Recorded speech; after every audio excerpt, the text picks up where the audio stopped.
All right, everybody. So today on the podcast, we have Dr. Krystle Zuniga. How are you doing? I'm doing well, thanks. Yep. And as with all the podcasts, we will start with our charity donation. And you had one specifically in mind. So maybe you could just briefly explain that. Yeah, Moving Beyond Cancer Collaborative is a nonprofit organization based in Austin, Texas, but the classes are available to anyone around the world, and they offer free or reduced cost integrative wellness classes. So exercise classes, group support for anyone that's affected by cancer. So not only the patient, but their caregivers. Okay, awesome. And we will have a link below for anybody who wants to contribute. So we got connected actually through Dr. Gabrielle Fondaro, who's been on the podcast, I think like 5 times now. So she's been on it quite a bit. And the reason was I was asking her if she knew anybody, because she is an RD and PhD as well. And I was asking her if she knew anybody who, because she does a lot with like gut health, but if there's anybody who she specifically knew dealt with either like inflammatory bowel disease or anything like that. And I know you had done that clinically, but then also now you focused a lot on nutrition and cancer. Is that right? Yes. So maybe just go a little bit into like your background, your education. So you do have a PhD in RD as well, right? Yes. So I did my undergrad in dietetics at Bowling Green State University in Ohio. Then I went to the University of Illinois, Urbana-Champaign, to get my PhD in nutrition. And my research there was about dietary interventions for prevention of prostate cancer. And I got really interested in understanding how what we eat affects cancer risk, but also cancer outcomes. So I did my dietetic internship there as well. I was a professor at Texas State University for 5 years, and now I'm at Dell Medical School at University of Texas at Austin, and I support an oncology clinic. And in that clinic, we do primarily see GI-related cancers, but I support many Okay. different cancer types. Interesting. So, yeah, I mean, I think most people at least have some interest in cancer, right? Just because it can affect anybody. So there's just kind of a general interest. I would say my audience is certainly more than average into health and fitness. And so I think there's a few things to dive into. I would wonder, with such a strong background, is it just consistently frustrating to be on social media where everybody is kind of a nutrition expert in their own head? Increasingly frustrating, yes, Yeah. yes. Yeah, like I look at Lane. Like we talked about how you went to school, same school as Lane Norton, and sometimes I think it's like, okay, like he could be kind of a jerk to this person, or like he's just like seems so angry at everybody. But at the same time, I think like, okay, so when you have been doing this for that long, right? And I'm kind of in the same boat as far as like, I've been reading about like nutrition and health and everything since I was 12 years old. And you have learned so much, and then you see somebody who comes in and they've been doing it for a year or 2 years, and they think they know everything, and like that's I get frustrated with it. So like I'm sure at your level of education and his, when you see it and you realize like there's no nuance at all to this post, or this is completely just backwards, like it must be constantly irritating. I think that's exactly describing it correctly. Like they do it with so much conviction without explaining the nuance of nutrition.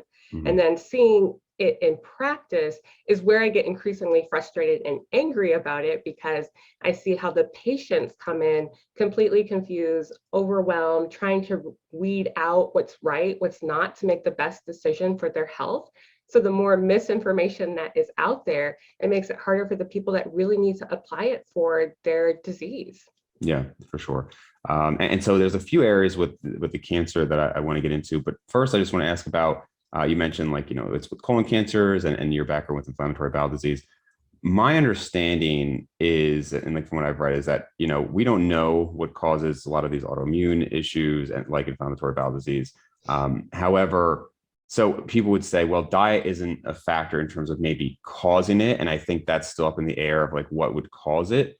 Mhm. However, I've heard like gastroenterologists and other doctors say that diet has no impact on the disease, which from my perspective was shocking. First of all, because it's a GI disease. So to say that it wouldn't affect it is amazing.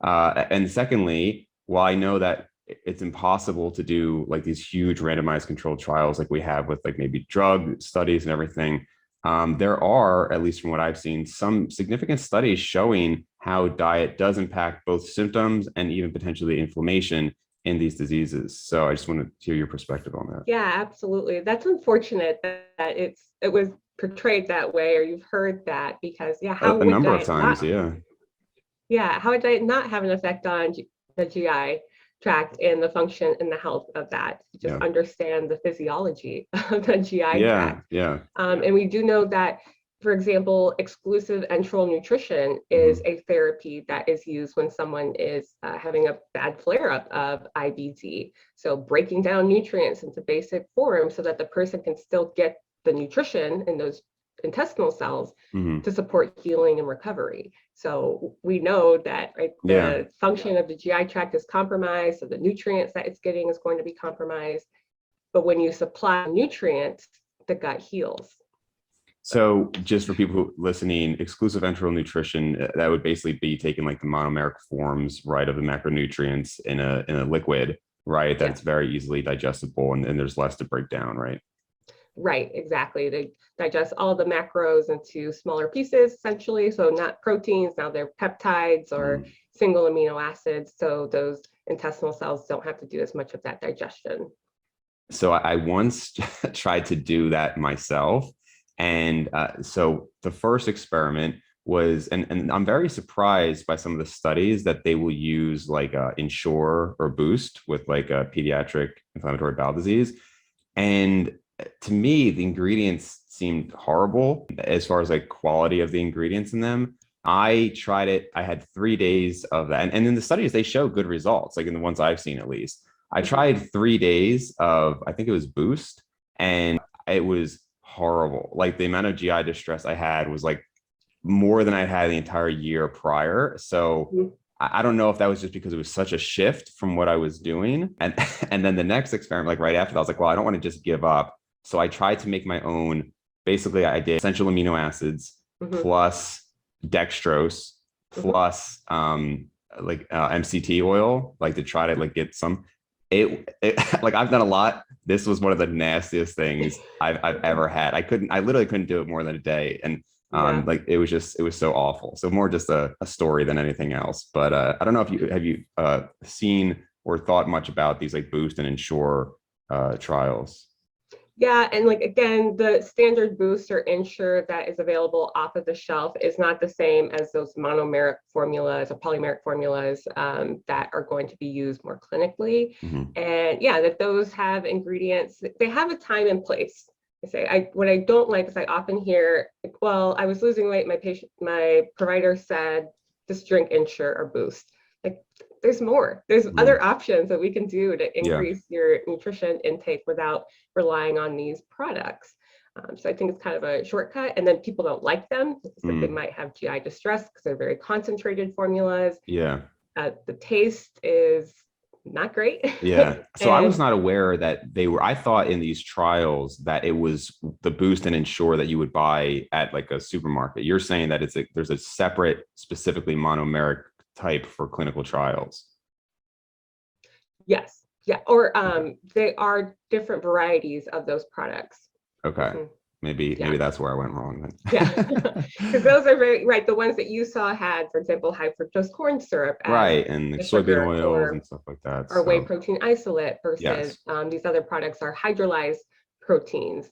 And you talk about dextrose, for example, to get Right. that into the free form so it's easier to absorb. Yeah. Are you familiar with the specific carbohydrate diet? Yes. Do you Mhm. have any opinions on it?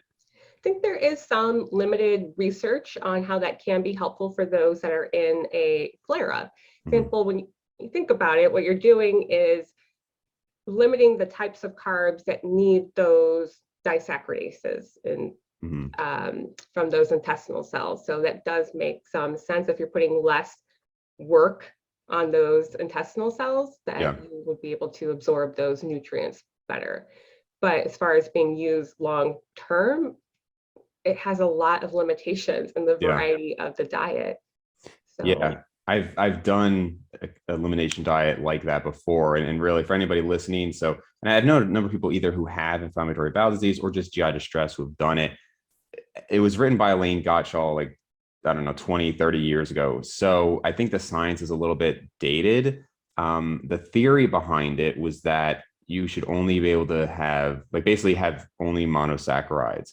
But I find that some of the legal foods are a little bit contradictory to that and vice versa. Like, I don't know if their rationale for why it works is completely sound. I think ultimately it's an elimination diet that starts you off with pretty easily tolerated foods and then you slowly increase. But I do, as much as I don't like to see like a gastroenterologist saying diet doesn't matter, I also think it's problematic when a lot of these like Facebook groups and stuff, they're like, never take medication. I'm not going to do this. Like, it's only diet. And I don't think there's a ton of evidence that just diet alone is going to be enough for people who have like legitimate disease. Mm-hmm. Yeah, when there's already inflammation and the intestinal cells are having a hard time getting the nutritional needs they need to heal, going on a more restrictive diet is not going to help promote that healing. And for example, with the specific carbohydrate diet, I agree that how can we tease out, is it because you're not requiring the disaccharidases or that you're just limiting how many foods you're presenting to the gut that are maybe gas producing or, yeah. Yep. And some people then on these diets have to think really hard about what they're going to eat and do planning around what they're going to eat and making more foods at home because these ingredients that are on the no list are going to be in processed foods. So how much of it is, yeah, you're limiting this group of foods or that you're eating on a more regular schedule, you're thinking more about your foods, you're making more foods from home. Yep. Yeah, it is tough. And, I sympathize with these people because if you have like a lot of these symptoms, it can make life very difficult. And also, to be fair, like some of these medications are very scary, right? I mean, some of these like TNF alpha inhibitors and things like that will suppress one's immune system, and there's a lot of side effects. So I understand the emotional desire for just a dietary answer, but unfortunately, it's not always enough, right? Yeah, I like to approach nutrition with these patients as let's do something to try to reduce the risk of having a flare up and approaching nutrition as also something to support their overall health and quality of life. Because if these restrictions are impacting your quality of life and causing stress, how is that helping the overall picture? Yeah. And I'm sure you could then have an analogy to cancer there, right? I mean, there's people who don't want to do, whatever cancer treatment it is, and they just try to handle it nutritionally. And I'm sure you're going to tell us a lot about how nutrition can help with cancer, but I'm sure you would never say don't also get treatment for it medically. Yeah, it's unfortunate, kind of back to what we talked to earlier with this misinformation around diet and like the body can heal itself and cure itself can cause people to delay necessary treatments where then the treatments that we did have available might not be working at that point anymore. Now it's too advanced. Wasn't that, and I don't know too much about the story, but wasn't that kind of an issue with Steve Jobs? Didn't he try to do stuff nutritionally? And because of that, I had heard that that story was a little bit overblown, that in reality, the cancer he had was like going to be fatal regardless, but that he could have lived longer had he not delayed and tried to go purely nutritional route. Yeah, I had heard, I don't know all of the details to the story. What I had heard was that he had a neuroendocrine tumor in his pancreas that was resectable. We do know with pancreatic cancer, if you can remove the tumor, the survival rate is much higher than if it's an unresectable pancreatic cancer. But he decided to do something alternative and didn't want to do the surgery. And then it became a point where that cancer progressed. It's not resectable anymore. And then, yes, you're dealing with a much lower survival rate. Yeah, it's interesting. And again, I don't know, too much of his background, but you got to assume this guy is an extremely intelligent individual. And yet people, I guess, will look for alternatives. I just saw a YouTube ad. So I'm a dentist, right? And I saw this YouTube ad on this guy's like a 5-minute video on like, he's got this secret on how you don't have to extract teeth. You don't have to go to the dentist. And I'm like, oh my, what is this? And it was just like a pill. It was like a pill that's supposed to make your saliva work better.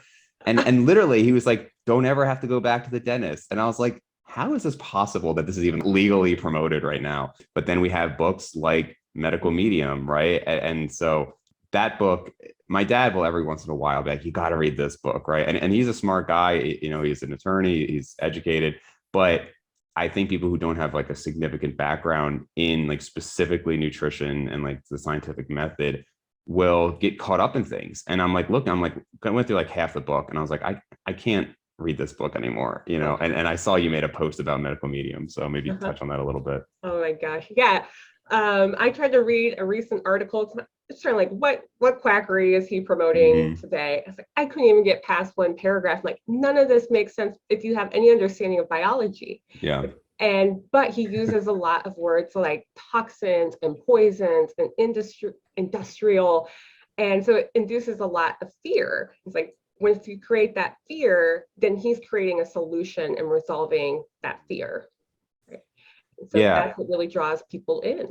Yeah. And they don't, I mean, again, it's been a while since I even checked out. Wasn't he saying, like, wasn't the whole thing about being a medium that he was saying that he was getting these answers from, like, they were coming Spirit. to it? Yeah. Which is like, Mhm. how does that not set off like 20 red flags in your head immediately? I don't know. But I don't know either. Yeah, you said that he got spirit when he was 4 years old, the story I'd okay. heard, and that he sensed that his grandma had lung cancer, and his spirit told him that, and then his grandma did have lung cancer. Mm. So um, again, how that's not a red Yeah. flag, and Right. Right. yeah, like I support people's spirituality and whatever you want to believe. But Sure. once you start saying that this applies to the whole world and that you have the answers Yeah. for everyone's health, it's like trying to be a prophet and Yeah. worshiping Yeah. a false god. Yeah. Right. Mark Hyman is another one that I think, I don't know if he's as bad, but that was another one that another book my dad wanted me to read. And I was just like, we gotta we gotta sit down and talk about these books. But Yeah. with Mark, what I find it was with a lot of these people is they will actually say plenty of correct information, right? So they'll focus on like, having high fruit and vegetable intake and limiting this and that. And then they either just add stuff or they extrapolate way beyond what the data actually suggests. And so those are the hardest people to, like, for instance, there's a guy, what's his name? I don't know, some like primal organ meat eating guy right now, and he's like, popular. And it's like, Mhm. okay, so he's clearly ridiculous, right? I mean, he's literally saying, I just eat organ meat. He's like, if you have a weak heart, eat heart and like like eat heart meat and all, like just whatever. And so like I think most people could see that, and it's like, all right, like he's getting a following, but it's kind of a joke, like it's very obvious. Mhm. But like somebody like Mark Hyman, it's like, oh, like this is actually legitimate, and look at all, he's got all these studies, and if it's Mhm. in a study that nobody's actually going to go read the original research, then Right. it's supported. And those people, it's very hard for the average person to dismiss or even know that they should be dismissed, because a lot of it is actually accurate. Absolutely. That they are then start talking in absolutes because people don't like the answer. It depends. Yeah. And talking those absolutes, it's easier for people to understand rather than getting the nuance of understanding. And yeah, with him in particular, it's very tricky. He's a doctor, he's got his Mm-hmm. MD, and he said there are some things. I'm not going to argue that a plant-based diet is not good for people. Mm-hmm. That's right. But then he kind of takes it the extra step Yeah. to make himself stand out. And then that point, then people trust him. It's discrediting people who are saying something different. Yeah. Yeah, he's not even just a doctor. I think he was at Cleveland Clinic. Like he was at like a esteemed, facility. And, he's like, oh, and I'm sure people could say, like, well, this guy's a Cleveland Clinic physician. Like, who are you? And it is tough, especially, I mean, somebody like you or like Lane with like a PhD in it, or Gabrielle Fandaro, but like, people who have less of a background. I just think it's understandable how hard it is to dismiss some of these people. But it's a shame because I don't think it's ever going to go away. We can always just try to educate, but the magnanimous personalities and things like that are often going to win out. And I guess all you can do is just kind of chip away at it and keep trying to provide good knowledge, but it's tough. Yeah, and the more voices like what you're doing and Gabby's doing and Lane's doing is sharing the science and getting people to trust us, the scientists, get out there. And I Yeah. think we need to be supporting more of that science communication on social media. That's where people are. And there are people who need to be in the labs doing the science. We need those types of scientists, but we Yeah. also need people at the level that are going to translate it and get the message out. Because yes, there are great organizations like American Institute for Cancer Research is one of my favorite organizations, and nutrition and cancer, for example, or we've got our academies, our professional organizations, but those are organizations, they're not people. So when Right. they're giving out information on their social media, no one sees a face behind Mm-hmm. that. Who is behind that? Yep. And so if we can create more faces of the science, I think that's how we continue to chip away at that. Yeah, no, that's a great point. As far as research goes, people often talk about how nutritional research is very hard to conduct. One, because compliance is often very poor. People just lie about their diet, they misremember. A Mhm. lot of it's epidemiological studies. How does that factor into what you do? Do you find it hard to make robust conclusions from the information that you have? Yeah, absolutely. It's our trials are small and they're largely based too on large population studies that we're seeing associations with, but we don't have long-term intervention studies. And as you Mhm. talked about, the adherence is a big part of it. Like, okay, if this diet is doing these awesome things, but people only 10% were sticking to it, is that Right, really something I'm going to recommend to people? And there's not enough money invested in funding nutrition research. right, And then if there is funding from industry who does want to support the science, yes, they want the science to help develop the next product and whatever, but it's supporting nutrition science. Oh, you have bias automatically if right. you Of accept course. funding from industry. It's like, so what do you want? You want more nutrition research, but you don't want the money coming from anywhere that you think is impure. Like, Right. Yeah, which is tough, right? I mean, that's a lot of the issues with pharmaceutical research as well. And it's both a completely legitimate concern when like the pharmaceutical company is funding all of it, but at the same time, who else is going to fund with that much money? I mean, it's kind of like where do mhm. you and it's a shame also because like you do every once in a while come across these kind of like scandals where it's like wow there really was like this like really nefarious activity going on, right? And I think even if that's a small percentage, I think then that colors people's views about what is like really going on with most research. Yeah.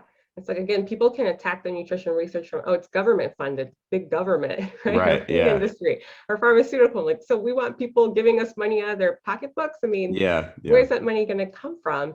And I actually wish more pharmaceutical companies would invest some money into supporting nutrition research to yeah, see how nutrition can help support the efficacy of their drugs. yeah. Because right now it's kind of like Okay. either or drugs or nutrition approach. Mhm. Like the nutrition approach can actually potentially support your outcomes. Yeah, yeah, no, because well, but when you started that sentence, I was thinking in my mind like it would be great if they supported the nutrition research, but they really don't have any incentive to. But in how you're saying it, if it helps the clinical outcomes from the pharmaceuticals, then that could make sense. Mm-hmm. Yeah, Yeah, we're not saying that either or. If you're saying, like, actually, if you get people on this diet, longer time till resistance of treatments, that's a positive. That means people yeah. can stay on your drug for longer and get better outcomes. Yeah, yeah, and even going back to like specific carbohydrate diet, I've heard people in those forums and everything say that, in their opinion, it allowed them to respond to these biologic drugs for a longer period of time. Even if you could, in theory, be on like a TNF alpha inhibitor and then like eat junk food, maybe you can stay on it longer because there's less of an inflammatory response if you have a proper diet too, which ideally you would be doing both, like you said. Yeah, yeah, and that's great for both ends, right? With the patient, now they can't use that anymore. They've got to go through a whole process of getting Mhm. insurance off for the next Oh drug. man, don't even get me started on Yeah. that stuff. Yeah, it's a And huge have to headache. show that you weren't responding to the other. And Yeah, then the patient's waiting weeks to months before they're able to get on the next treatment. yeah, So, mhm. yeah. I will say we don't have to get into it, but like as a both a provider and a patient, I don't know if there's like an entity I disdain more than insurance companies. Like obviously there's a lot of good behind it, but I'm just saying like the amount of nonsense you have to go through to get drugs covered or to call in for patients and hours on the phone is just it's a mess. Yeah, they are dictating healthcare in this country, and it's a damn shame. Yeah, for sure. So, keto diets and cancer has been talked Mhm. about for a long time. So, I first came across ketogenic diets when I was in high school. I remember like actually reading, if you know Lyle McDonald, and he's kind of a controversial figure in the like evidence-based space of nutrition and training and all that. But he's written a number of books on protein and different diets and everything. So his ketogenic diet book was the first one I came across like over 15 years ago now, and I tried it back in high school. I tried it a number of times since, and one of the things that people talk about, like fad diets, and I always say, well, it's not really a fad diet. I mean, ketogenic diets have been around for a very long time, and they're used to treat epilepsy, or at least in conjunction with other things. And so people were also talking about it for cancer. And I think even to show how much nutrition is a niche, because obviously we talked about Lane Norton and being very educated, he made this statement that, like, this was years back. He was like, if I had cancer, I'd go on a ketogenic diet immediately. And I think that is a bit of a misguided blanket statement, right? Because my understanding is there are potentially some cancers that may benefit from being on a ketogenic diet, but others that have actually been shown to get worse. But again, I'm by no means an expert in that. So why don't you inform us? Well, that's interesting. Someone makes that statement. It's like, clearly you have never interacted with anyone who's gone through cancer, and to see what the adherence would actually be. Well, right. It's like, but okay. So in theory, yes. And what we've seen in animal studies was on the keto diet, you are reducing glucose levels, you're reducing insulin levels, IGF-1. Cancer cells are rapidly dividing cells. So yes, having more glucose, and they prefer glucose because it helps rapidly divide. They don't have to rely on their dysfunctional mitochondria to get energy. And then those insulin and IGF-1 are growth signals. Okay, so the theory is if you reduce their supply of nutrients and reduce something that's telling them to grow, then that would have a benefit on reducing growth. Okay, but what we have seen in human studies has not translated. First of all, the research is very limited. Back to that adherence point, what I think is interesting looking at the studies that have been done on keto and cancer is the adherence rates are very, very low.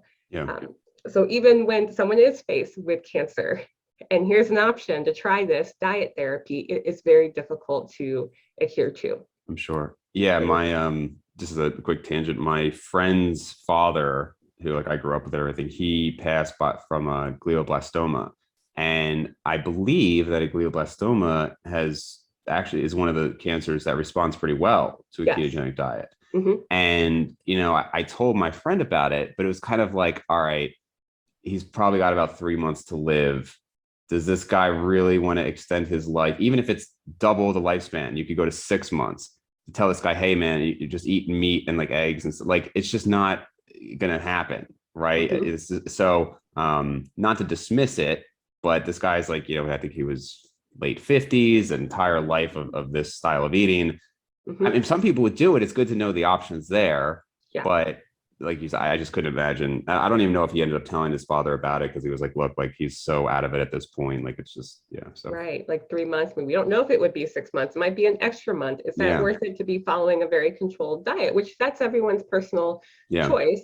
But as you said, most of the research has been done in the glioblastoma, the brain cancer research, because brain cells require a lot of glucose. So that is selectively starving them. But in the human trials, not well controlled, poor compliance, small studies, just not enough to be convincing to recommend that. And when someone says, if I get cancer, cancer is not one disease. Cancer is an umbrella of over 100 different diseases.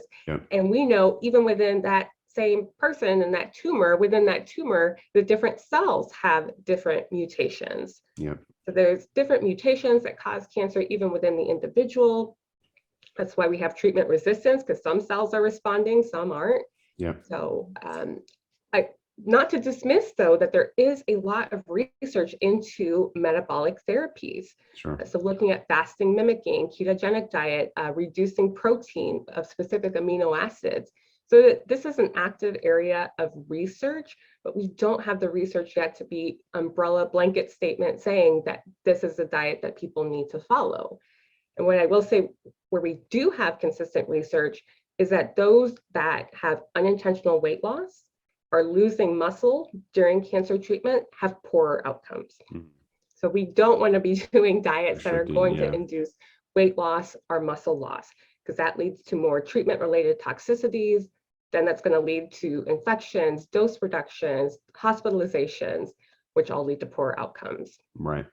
So you talked about the fasting mimetic diet, right? And some of these things. So is there is that also in the camp of kind of being theoretical, or do we have actual research showing like this is extending in humans lifespan in those with cancer? Mm-hmm. Nope, not there yet, but they are in active areas of research. I will say in that area, they have been running a lot of different trials, and they just published a paper at Cancer Discovery where they did a fasting mimicking diet in individuals.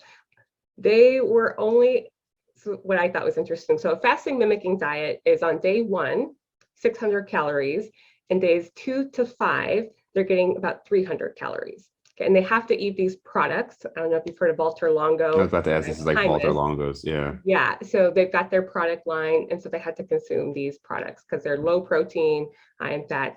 Like it's not something that you can do with your own food, Yeah. essentially, to mimic this. But they supplied the food for these individuals.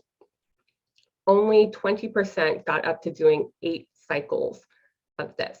So they do 5 days of the fasting mimicking, then the rest is the refeeding period. For how long is the refeeding period? 23 to 25 days. So each cycle is like a month. Yes. Okay. So doing the fasting just once a month, right? Yeah. Like, okay, I could do that maybe. Yeah. Well, what they saw was after the 3rd cycle, there was weight loss. There tends to be weight loss. And so some people had to stop doing this because that weight loss was continuing. And again, 8 months in, only 20% were still following this Wow. approach. Mm-hmm. And you think about cancer treatments are many months. Right. What about the Right. people who are chronic and will be treated for the rest of their life? Right. Are they going to be able to do this? It's 5 days, right? Yeah. And you were saying that so did they show outcomes in those who stuck with it? Like this was for people who had cancer and they were trying to find progression, or what was the outcome they were looking at? So they were doing chemotherapies, and they had different mix of cancer types. So that's just again showing how muddy this data is right now. Mm-hmm. Different cancer types within that. So they're using different chemotherapy regimens. Even they grouped everyone who did it and looking at the results. Okay. So they weren't actually separating out those that did 8 cycles versus those that completed 1 cycle. So I'm still curious, like how many cycles do people need to do to get these benefits? If it is something people incorporate once in a while, if they're doing well with their nutrition, not losing weight, then throw that in there. They looked at everybody who did it successfully. So those 20%, or they just put everybody together? Put everyone together. Interesting. I'm surprised. So that's interesting that they did not analyze the data just for the 20% who did it successfully, because I would want to know. I mean, to me, of course, there's the practical aspect of it. Like, well, hey, if people aren't sticking with it, that's important to know. But as somebody who's never cheated on their diet almost ever, I would want to know, well, if we do stick with it, what would be the results? That's interesting that they wouldn't take that subset. Because then they had a sample of 20, looking at 20 people of different cancer types and different regimens. What can you really extract? Maybe they tried to, but that didn't make it into the paper. Right. It's a high quality paper. They're not going to allow for those types of small details. So I'd be curious to see, what that group was. They did also in that study. So this study included a bunch of studies. So it looks like they're just pulling from all the little trials that they've done. Yeah. Had these women that were going to get mastectomies, so get the tumors removed, do their fasting 1 cycle of that before surgery. And they did see more infiltration of these immune cells so tumor infiltration of the immune cells. So what is interesting is that they've seen stuff in animal studies, they've seen it systemically, like looking at blood work, and then in this study, able to actually see that immune function benefit in the tumor.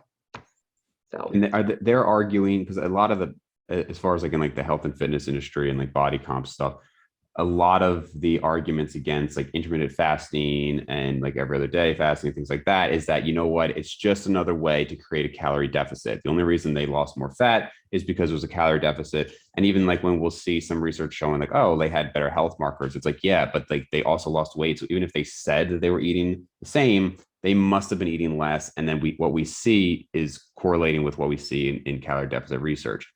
I would imagine that Walter Longo is arguing that this is not specifically just due to a net calorie deficit, and that he feels this is better than if somebody were to just have, let's say, like a 10% deficit or whatever the equivalent would be over the month?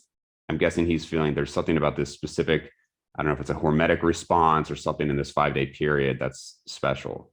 Right, that this mechanism of this stress response that happens in the short term high deficit fasting, essentially like the same as a water fast, that Yeah. this would stimulate this repair functions, kind of put the good cells into senescence, and the cancer cells are still going, and so they're going to be maybe more susceptible to the chemos. Right. And that could potentially reduce treatment-related toxicities. Now that I am intrigued by, I'm like, yeah, that biologically that would make sense Sure. mechanistically. Yeah. I mean, and I believe maybe because he has the product, he says that it works better than just fasting, like pure fasting. But I would imagine that you could probably get the same results if you didn't want to buy these products from just doing a 5-day fast. Yeah, doing a water fast. Yeah. Yeah. Yeah. I Do think you, so too. okay. So you also agree? Because I think, have you seen him argue that his would actually be better for some reason than just fasting, or just that it's easier because you get to eat something? That and yes, that they have seen that the lower IGF-1 or lower insulin levels than water fasting alone, which I don't quite understand. And then also providing fat is going to help with the ketone production, and so that would have some benefit too. He said there's lower IGF-1 with water fasting. No, no, Oh, with his. yeah, Oh, that's interesting. Yeah, I yeah. don't know why that Or would be. again, I'm not gonna. They did address it in the intro, talking Okay. about them. They're like, this could be just as good as or better Okay. than the water fasting. Now, is there the molecular stuff to show that? I'm not sure. That Yeah. I'm not as familiar with, so I won't speak to that. But um, people, I read one article was written by Science, like the magazine, and they had a participant and saying that the products were awful. They did not like the taste of the products, and she's like, if this is my only option, I would keep doing it, but I didn't like the products. But that Yeah. could come down to like a food science piece and finding products that are Right. palatable. Could I might, be well, go helpful. ahead. Yeah, I might just prefer fasting. And I don't know if you've done like any extended fasting. I've done 2 3-day fasts, and like I almost feel like it would be more annoying to eat like 600 calories because I would just want so much more. Like to some extent, if I'm just like, I'm just not eating today, I'm busy, I'm doing other things, to like nibble on some salad or something or like some nuts. I just feel like, yeah, I don't know. Like it almost, I could do either one, but to me, it wasn't that hard to not eat for 3 days. I've Yeah, never done 5 days. Have you we're done talking it? about like a healthy adult, right? And we're talking Right, about here people with cancer, right. with pain, with medications that have side effects, so they should be taken with food to help Mm, reduce the nausea. And they did address this in their last paper. Like we need to be strategic about what cancer population this is most appropriate for, because there are many cancer types where there's a high risk of malnutrition, hmm pain, already side effects from the cancer itself, not from the treatment, from the cancer itself. So then including more of these barriers to nutrition could be doing more harm than good. But yes, Yeah, there aren't no good cancers, I'll say that. right. But there are some cancers where they're actually more risk of weight gain, and the side effects are a little different. Right. What do you think about the idea of healthy individuals doing, you know, maybe every quarter doing a 3 to 5 day fast preventatively? And I think this would be very hard to ever have like legitimate research on because you're just going to follow people who are doing this for like years.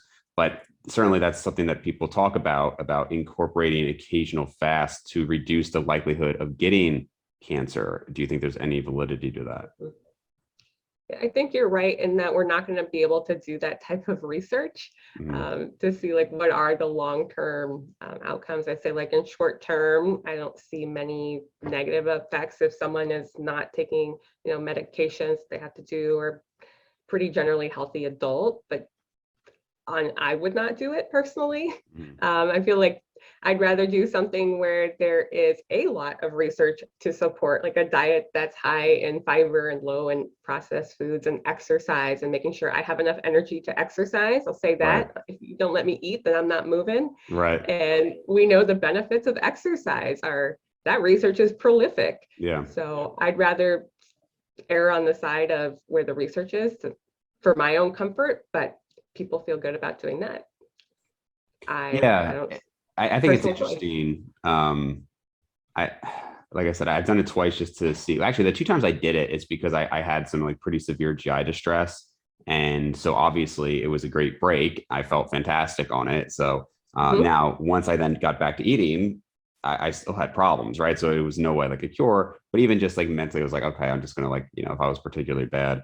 Um, I don't really have much of an opinion on if it would help. I could see it maybe, for like the reasons mentioned previously, but I wouldn't Mhm. feel confident saying like this is something you should do. It's like, if you want to try it, we're not going to know if it worked or not, but Yeah. you know, Yeah, if so it made you feel good for a few days and that helped improve your quality of life for a few days, and yeah, as long as it's not something like, again, who is that appropriate for? A healthy individual who's got good relationship with food, who's right. not using it for short-term weight loss and Hmm. that type of yo-yoing. Yeah, That's good where, point. but yeah, in practice, no, I would generally not recommend that for people that I'm working with. Right, right. So a lot of people talk about a ketogenic diet for also for gut health, and a lot of people now there was like carnivore diet being talked about, right? Mhm. And I actually did, and I'm just somebody who likes to experiment with different things. Most of my diet for the last 18 years has been like kind of like a standard healthy diet, higher protein, maybe higher than like what would like typically be recommended, like 1 gram per pound or a little bit higher. But high fruits and vegetables, etc. But I have tried ketogenic diet a number of times. I would say I did feel better on the whole, even when eating quite a bit of fiber. So I would wonder, I guess, if you feel like there's, some people like what's his name? Dom D'Agostino. He's like Mhm. big on ketogenic diet research. He feels like something to do with the ketones themselves are anti-inflammatory and actually have a strong benefit there. Mhm. Um, Other people will say no, it's just in the same way of an elimination diet. There, you're just taking away something that causes a problem. And on the extreme end, you've got like carnivore diet, right? And I Mhm. did 1 month of carnivore diet just to see. You like Uh, being a guinea pig. Yeah. yeah, right. Well, so I felt fantastic. I really did. Like GI wise, I felt fantastic. But my cholesterol was, do you want to guess what my total cholesterol and my LDL was? Ooh. Where were you? 300? So my total was about 450 Oh, and my LDL was about 350. So whoa. that In was 1 month? in 1 month. Yep. So yeah, I know some people will kind of argue, well, we don't know enough about cholesterol and it's only bad in the presence of, low HDL and high triglycerides as well. I'm not subscribing to that theory for now. I think there's Mhm. a lot of research to show that very high LDL does cause a problem in a lot of people. So that alone would be enough for me to not do it. As well as obviously you're missing out on a ton of nutrients and fiber and everything like that. So it's interesting that trend and that camp has kind of become popularized, but it's not something I recommend. But what do you think about the fact that like so many people, especially with autoimmune issues and GI issues, feel so much better on it, On the keto diet? on keto and carnivore? Mhm. I think theory wise, again, back to the limiting of the processed foods, Hmm. you've got to be smart about maybe preparing your own meals at home. So more home cooking, again, maybe having regular eating patterns because you've got to think in advance about what you're going to eat. So how can we tease out, are you feeling better because you're eating only meat or because of the dietary pattern that you have changed? Now you're maybe eating at regular intervals, you're preparing again more of your meals at home. How can we tease that out? Right? And that you've reduced processed foods in your diet. Did you need to go to that extreme to get those benefits? Could you have found something in the middle that would Hmm. have been just as beneficial? So you don't think that like, because I agree. I mean, certainly I think taking out like the processed foods and all that is helpful. And it's interesting, like I've seen studies on inflammatory bowel disease where it's like literally a like all animal diet and they showed benefits. And then I saw an all vegan diet and they showed benefits. And it's like, all right, well, what's the commonality there? That they're not having all of these processed foods for the most part. But I do wonder because like there are people who do a ketogenic diet and like they'll eat kind of just still like crappy foods. Like they'll have bacon and burgers. And I mean, not that burgers is necessarily bad, but like still somewhat processed foods. And even like dairy, like and cheese, and like they can fit that in, and they still claim to feel a lot better. So you don't feel like maybe there's anything to like reducing all the carbs for some of these people, or Yeah, maybe reducing the carbs, but that's coming from processed foods too. But the carbs, if they were not being careful about where they were incorporating those carbs, the portion sizes of those carbs, they might have been riding a blood glucose roller coaster, right? Having spikes and drops. And yeah, that's going to make anyone feel pretty fatigued. Yeah. Versus, yeah, you kind of cut out those rises and falls, but could they have been okay with having a serving of a sweet potato at that meal and still been okay? So Yeah. yes, I agree that the blood glucose regulation might be a big part of why they are feeling better, but you don't need to cut out all carbs to have better blood glucose regulation. Yeah. But if it's easier for people to just say, I don't really like carbs, I don't need it, then Right. then So you fine. don't see it like much of a negative with the ketogenic diet either. You're kind of like neutral to it. Oh, no, I would not recommend it. Okay. From what I know about cancer and cancer prevention, again, there is some keto where I'm eating lean protein, I have lots of veggies, okay, because what we do know for the research, large population studies from all over the world gathered over long follow-up periods, that diets that are low in animal products, higher in whole grains and fiber containing foods, reduce risk of cancer. Okay, so I kind of look at this like a health, overall health perspective, like lower risk of heart disease, lower risk of cancer risk. That speaks volumes to me about how consistent that research has been about animal products, specifically meats, and risk of cancer. And then also with higher fiber intakes, risk of cancer. Right. Yeah. Because I was going to say, so because some people, like I said, that say cancer or risk of cancer is going to be lower with a ketogenic diet. You're saying not only is that not true, you think it would be higher overall with a typical ketogenic diet. Depending on what they're eating in that ketogenic diet. Like you gave the example of someone who's maybe eating bacon and cheese and no vegetables. Okay, you're feeling great in the short term. Yeah. What about even I would wonder though, even like, because again, somebody like Dom D'Agostino, are you familiar with him? I've heard of him. I'm not as familiar with what he promotes. But he's been on a ketogenic diet for over like 10 years now, but he's been on it for so long. He will still incorporate like a handful of blueberries at night and stuff like that and still be back into ketosis, like pretty much right away, or at least by like the next morning.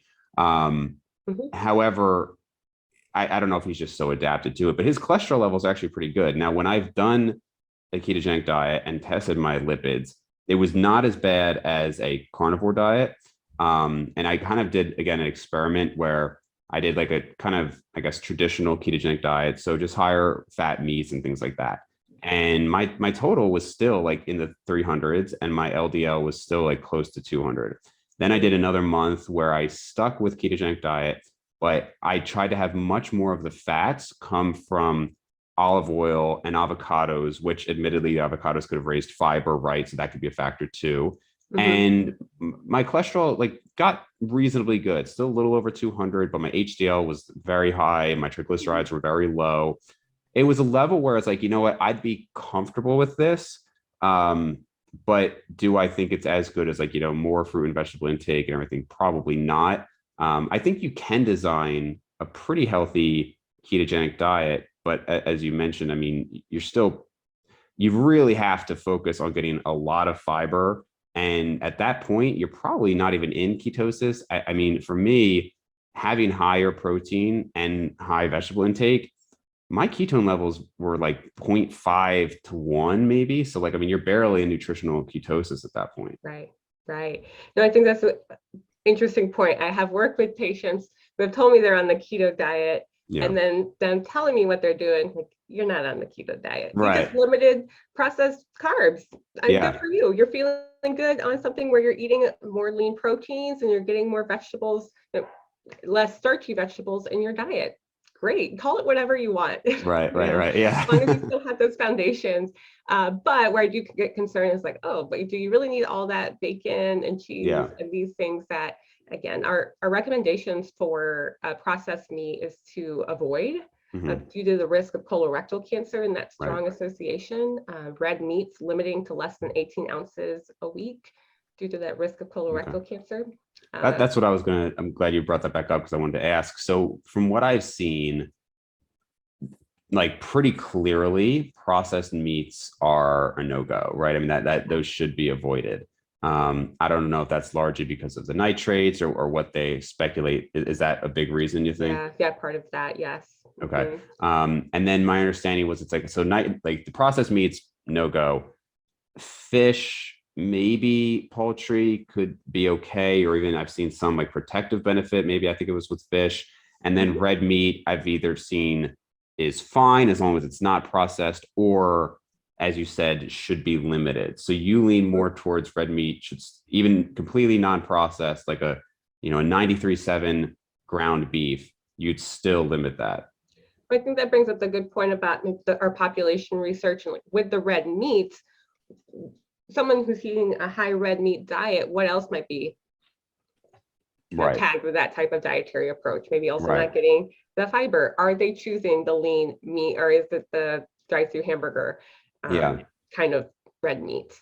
Yeah. So basically at this point you just kind of you feel like you can't really tease it out too much because you can only control so many variables. Right. Yeah. And I think the more variety you can have in your diet of your proteins, like chicken, fish, turkey, limited red meat, maybe some pork. But I mean, we all have, I eat bacon Yeah. occasionally. Like there's that. Blasphemy. Yeah. Like, come on, we also have to live. We also Sure. have to Sure. live. Right. And I think that's a common thread too in the way that I approach nutrition. Like it is about finding a diet that works best for you. Um, but being careful about how that's saying like, well, this makes me feel good. So everyone should be doing this. And the science Mm. says everyone should be doing like, well, what does the science really say? And is this appropriate for people with specific disease states that need to eat a little differently? Yeah. So I'm definitely going to title this something a little bit clickbaity, like "How to Not Get Cancer." So let's let's just give like a little like rundown. So obviously, people know regular exercise is great. I just saw a study showing actually it was surprising the extent that basically the higher the step count was, the lower all cause mortality. But like Ah, even up to like 16,000 steps a day. Like I would have thought that kind of maxed out around a certain amount. I'm over here getting like 6,000 a day. Like basically I walk between patients. Like that's my, my daily walking, uh-huh, but even uh-huh. up to like 16,000 was considerably lower risk. So obviously like general movement from your standpoint, from the nutrition standpoint, you've talked about high fiber. Do you want to Mhm. just kind of a brief overview of your general avoid cancer diet Yeah, recommendations? well, I say not my opinion. This is based on the American Institute for Cancer Research puts together these cancer prevention guidelines based on synthesizing the research, and they bring in experts to analyze the research. They have gone through different cancer types and what the diet, physical activity, body weight, lifestyle factors, essentially, and the risk of that cancer. So if people really want to get into the nitty gritty about different cancer types, that's all free, publicly available. Mm-hmm. And so in the last cancer prevention guidelines, they've been the same for the past 2 decades because Wow. the research is pretty consistent. It shows Mm-hmm. over and over again, right? That maintaining a healthy body weight, being physically active, uh, whole grains, fruits, vegetables, so higher fiber, limiting processed foods, limiting red meat and avoiding processed meats, not smoking, Yeah. Yeah. actually in their recommendations to say, do not take supplements for cancer prevention. Really? Yeah, because remember the trial that showed that smokers that took vitamin A Yeah. supplements had a higher risk. So it's like, don't take a supplement for the sole purpose of preventing cancer. We don't have that research. So is vitamin A? I thought there was another one showing vitamin E, similar issue. Yes, right, with the prostate cancer. Yes. Okay. Yeah, and I was familiar with that. And I think it's one of those things where I doubt if you were to eat fruits and vegetables to get a very high level of vitamin A and E, you'd at all see an issue. I mean, I'm speculating, but I just doubt you would. But I think it's something to do with like that concentrated, the pure vitamins sucked in there seems to be Mhm. causing an issue. Yeah, it's going to act differently than the amount that we're getting from foods. And I think it's great that you'll be promoting it this way because actually February is Cancer Prevention Month. Okay, perfect. And so AICR, American Institute for Cancer Research, has a lot of great resources I highly recommend and direct to people, but primarily recommending, limiting the processed foods, sugar sweetened beverages, limiting alcohol. Of course, that Yeah, was another one yeah. I forgot. Right. Red and processed meats, and then consuming more plants in the diet. And as far as, because I know a lot of people listening here are eating high protein, do you see any issue? I mean, I've seen Lane and Stu Phillips both talk about how protein itself is not a problem. So as long as it's not a lot of processed meats and maybe a ton of red meat, fish, chicken, and vegetable proteins, that Yeah, there's no indications against that, right? yeah, exactly. Right.